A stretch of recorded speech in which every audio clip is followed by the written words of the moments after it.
Hoje, a gente vai mergulhar numa ideia fascinante. Como é que a lógica perfeita de uma máquina aprendeu a lidar com a bagunça, a incerteza do nosso mundo? Pois é, essa é a grande questão, né?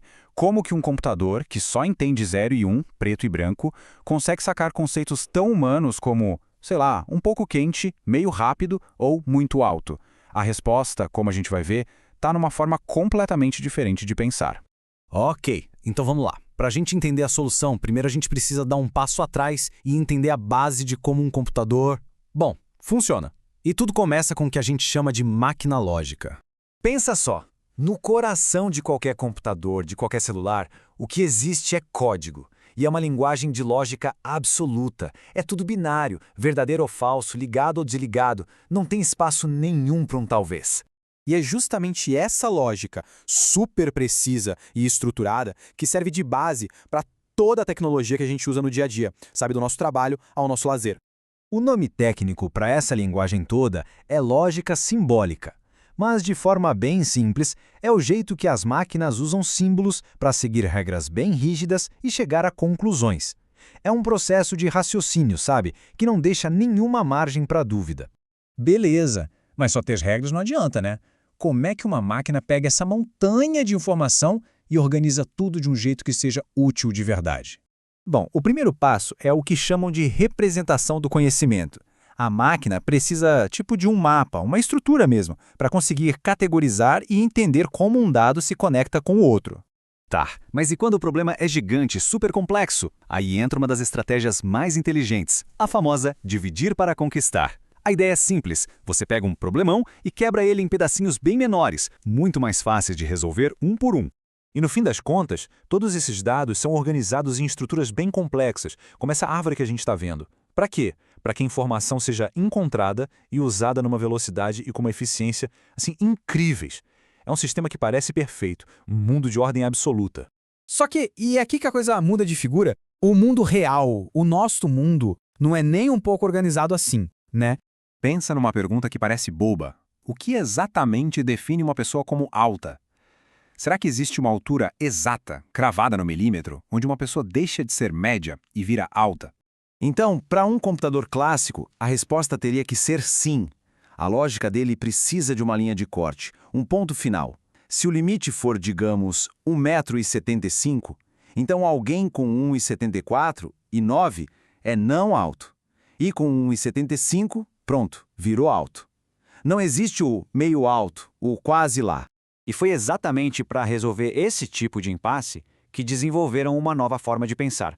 Uma lógica feita sob medida para incerteza.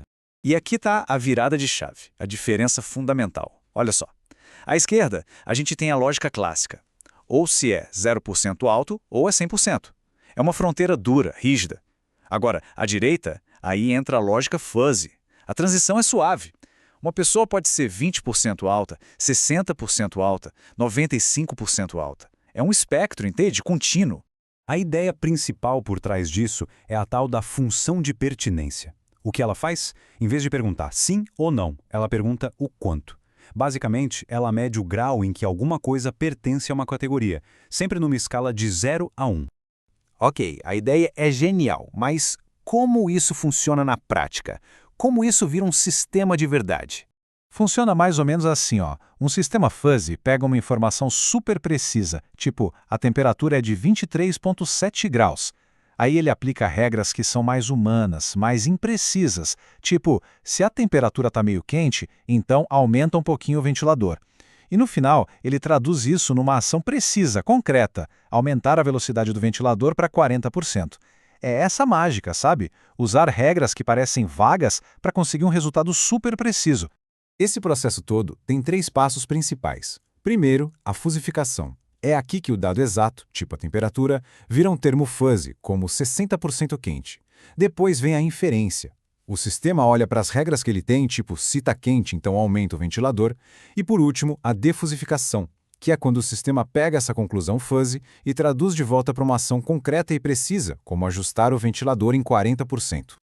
E o mais legal disso tudo é a flexibilidade. Porque dependendo do problema que se está resolvendo, se a temperatura, velocidade, risco financeiro tanto faz, o sistema usa diferentes formas de incerteza, como essas curvas aí, para conseguir modelar a realidade da melhor forma possível. Então, o que isso tudo quer dizer para o futuro? Será que a gente está caminhando para um futuro mais fuzzy? Olha, o ponto central é esse. A lógica fuzzy funciona como uma ponte. De um lado, você tem o mundo binário e rígido das máquinas. Do outro, a nossa realidade, cheia de nuances de mais ou menos. É essa ponte que permite criar controles muito mais inteligentes, mais intuitivos em tudo. Desde uma máquina de lavar que consegue sentir o quão suja está a roupa, até sistemas super complexos de inteligência artificial.